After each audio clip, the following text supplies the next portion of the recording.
A bit to an important influence, Varese. How did an American teenager living in the Californian desert discover Varese? Actually, at the time that I discovered Varese, I was living near an avocado orchard in Southern California in a town called El Cajon, which is just outside of San Diego. And I was reading an article in a magazine called, it was either Look or the Saturday Evening Post, and the article was about a record store in New York City called Sam Goody's. His expertise in merchandising things that other people couldn't sell. And as an example of things that were hard to sell elsewhere, they described an album called Ionizations. And as you know, that's not the name of the album. But you know how print media is, they always get it wrong. So it said Ionizations by Edgar Varese, which was this horrible album full of noise and drums and smashing and sirens and all this crap, and I said, that sounds like exactly what I wanted to hear. So I went to a store and asked for it, and nobody had ever heard of it. So I kept looking around. One day, I went in to buy some rhythm and blues records at this little store, and on my way out the door, I saw this funny-looking album sitting in the rack. It was a black and white cover with a man who looked like a mad scientist sitting on the front. And I said, that's got to be the record. And it was. And I don't know why it was there, but it sure had my name on it. And the man had been using it as a demonstration record for hi-fi systems because it had such, different kinds of sounds on it. And spent all my allowance and bought the album and took it home, and that was it. What struck you about the music? I liked it immediately because I felt that what he was saying and the way it was being done was very direct.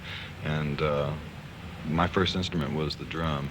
So I was enthusiastic about the way he was writing for drums because it was melodic. It wasn't just beats. It was the drums were playing the melody, which is the way I thought it ought to be.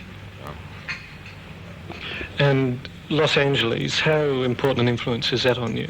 It seems to creep into a lot of your work. Not only creep in, but sort of shout it. Oh, yeah, it just stomps right in there. Well, suppose you lived there and you were a songwriter. I don't think that there would be a way in the world that you could resist the wealth of information and influences that are available in a town like Los Angeles. No, I can't really imagine myself living in Perth and having just a nice sort of quiet, relaxed, isolated kind of a life and writing the songs that I do, because when you get to see what goes on in LA or New York or any of those other ridiculous places, you can't help but talk about it. Do you think there would have been Frank Zappa if you'd lived anywhere else? Well, I would have been Frank Zappa because I am Frank Zappa, and I'm stuck with that. But the lyrics to the songs would have been different. And the predominantly jazz albums you did, the Grand Wazoo and Waka Jawaka, was that an experiment with jazz? And if so, sort of how successful do you think it was? Well, those albums were done when I was in the wheelchair, and I couldn't tour. And so what I was doing was sitting there writing arrangements for a large orchestra, well, large jazz group. And, it was something to occupy my time during the 9 months that I was off the road. What do you think of jazz? I'm not a jazz fanatic, and I wouldn't call those jazz albums, but I'm just using your terminology. And the recurring themes and motives in your work, where do they come from, and what part do they play? The recurring themes are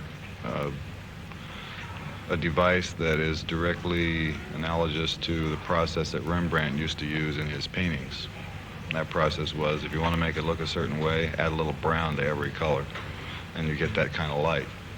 And I add a little poodle everywhere that I can, or some of the other things that go Industrial in. vacuum. That's right. Yeah. But where do they come from, though? I mean, Poodle.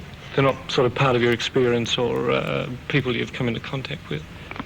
I don't know how those things pop up, but they just do, It's like if you have a logical mind, see, and somebody says 2 + 2 is what? And you go 4. And you say to yourself, I'm logical, I'm right. Somebody says to me, 2 + 2 is what? And I say it's an industrial vacuum cleaner. I thought I read somewhere that you were having some sort of relationship with an industrial vacuum cleaner.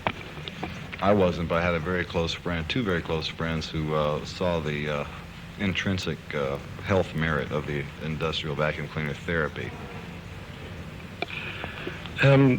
Now, your attitude to your band, you've got a reputation for running a pretty tight ship. Do you have any sort of problems with this? Running a tight ship?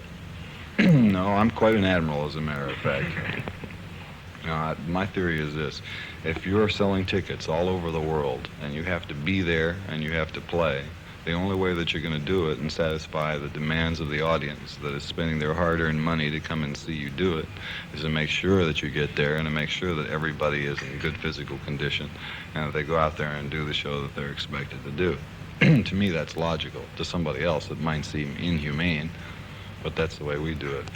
What about the musicianship in the band? It's I've heard it described as being simply an extension of yourself. Do you have any take any influences from members of the band? Well, I can't make a silk purse out of a sow's ear, if that's what you had in mind. A person comes to the band with a certain amount of technical capability. And what I usually do is try and push that to its ultimate limits. I don't think there's been anybody that's ever come to the Mothers of Invention that left it that was not a better musician for having been in the band, because of the things that were asked of them. If you can play and I ask you to do something that at first seems impossible, and after a while you learn how to do that until it becomes second nature or very easy to you, then you're ready for the next step. And there have been people who have been in the band for, let's see, the longest tenure is about 5 years, and the results have been wonderful. For instance, when George Duke first came in the band, he wouldn't even hear of the word synthesizer. He didn't want to know about a synthesizer. And it was at my insistence that he got one. Now he loves it, and he's branching out and doing all kinds of things. But he was, thoroughly involved with being a jazz piano player. Do you sort of, are you influenced musically at all by the members of your band? In terms of the style that I write? Yeah. Oh, yeah, well, it's the same thing. If a person comes to me with musical liabilities, they also come with musical assets, things that they like to do that are easy for them, and in order for them to feel comfortable playing in the band, I have to readjust what I write to compensate for how they play. What about your attitude to the audience? I read George Duke being quoted somewhere as saying that you like to control it. Yeah, I do control an audience. I'm excellent at it. Is control important to you? Yeah. I'll tell you why. You go to an audience and you have, in most instances, people who are probably not in control of themselves. In the United States, the drug problem is absolutely ridiculous. You come into a place where 80 or 90% of the people in the audience are chemically altered through no fault of my own, I'll have you know. And I don't know whether you've ever been in a place where there's been a lot of people and there was a fire or there was some other natural disaster. And unless you can talk to an audience and get their cooperation, you can be in a very unpleasant situation. So I always, if an audience starts to get unruly, I talk to them. Well, what about controlling them from the sort of point of view of composition, your musical performance? Do you sort of synthesize them with it? Make them part of it? Well, let's understand what an audience is. An audience is a special organism. It exists only for the duration of a concert. The life of an audience starts when the lights go out and ends when the lights go on. An audience is a unique thing. It has a mind of its own. It has its own personality. It has its own aura, its own vibe. An audience is a special thing. And when people say, what about the audience here and what about the audience there, they don't know what the word audience means. There's all kinds of factors that determine how an audience behaves and what their social characteristics are. I don't want to run down a whole list of variables for you, but that's the way I perceive an audience. I know that each person in the audience is an individual, but at the point where they are in that room and the lights go out, they give up some of their individuality to become part of the listening mass that's out there, and they experience the show. Especially when the lights are really good and when the whole focus of attention is on the stage, everybody in the room becomes like one organism. Yeah, I had in mind sort of stories of when you're in the Garrick Theatre in New York, when sort of Marines, I think you had some Marines on stage at one stage, sort of using them as part of the act or incorporating them within the act. You still do that? We haven't had any Marines on stage for quite some time, but you have to realize what the basic difference is between the Garrick Theatre and what we're doing now. The Garrick Theatre held 300 people, and the farthest distance from the back seat to the stage was still close enough where you could see the expressions on the musicians' faces. Now, we're not playing those kind of shows anymore. When you're working in halls that seat 10, 20,000 people, and the guy in the back row sees the person on stage to be the size of a peanut, then you can't be doing that kind of stuff anymore. It just doesn't work. Do you think your audience has grown up, has come to understand your music more than what it did, 5, 10 years ago? I would never be so presumptuous as to think that.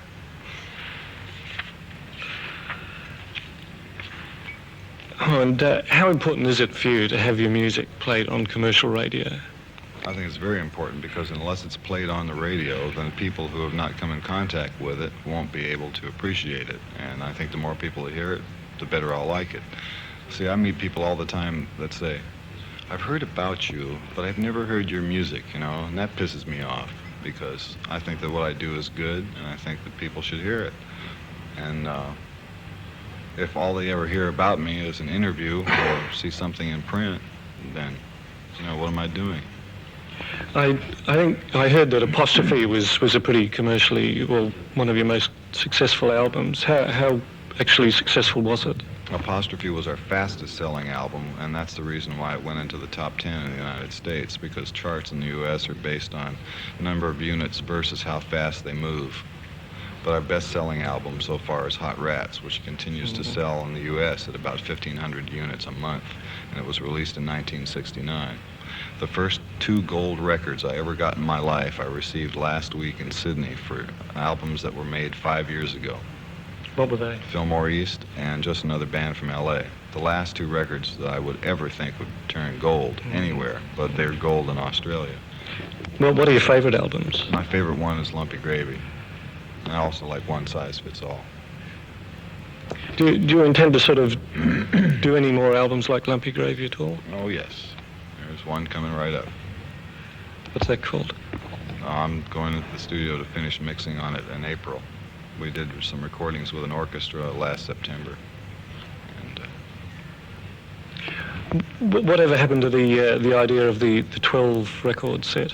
it's 10 now, and the thing that's holding it up is a contractual dispute between me and WEA, the company that distributes our product. Do you think you've been assimilated now by the pop music scene? Do I look like it? And what of the future? What do you think you'll be doing in about 20 years' time? Sort of an aging rock and roller still playing those greasy old songs which we've been trying to get on the radio? Oh, probably, yeah. I'll just be an aging old rock and roller playing those greasy songs. Do you think you've influenced music at all? Of course. How? Oh, I think there have been a number of groups that have found that things that we pioneered to be eminently suited to their own technique. Little groups like the Beatles and the Rolling Stones, for example. Do you have any favorite groups at the moment?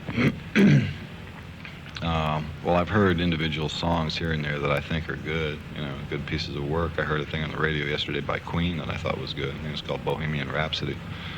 Thought that was nice.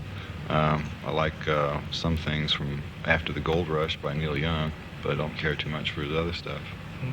Every once in a while I hear something I think is musical. Do you think you're a genius? I know I'm a genius. Beautiful. Thanks. Why not?